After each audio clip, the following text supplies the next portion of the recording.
Are you stuck trying to redeem your Fortnite V-Bucks code on Xbox and nothing seems to work?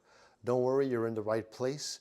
If you love Fortnite and you want cool skins, emotes, or battle passes, you need to know how to use your V-Bucks the right way. Sometimes codes don't work or the Xbox screen gets confusing.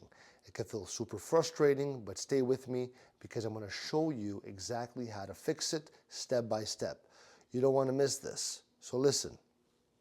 First, go to www.fortnite.com/VBucksCard on your phone or your computer. Sign in with your Epic Games account, not just your Xbox login. Second, enter your V-Bucks code carefully, double check every letter. Third, you're going to choose Xbox as your device. This makes sure that the V-Bucks go to the right place.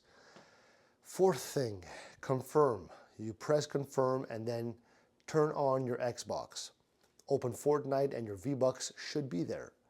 The fifth thing is if they don't show up, go to settings, then account, then connected accounts on the Epic Games site to make sure that your Xbox is linked right. You did it. Now go enjoy your new V-Bucks. If this helped, leave me a like, comment, subscribe. Ciao.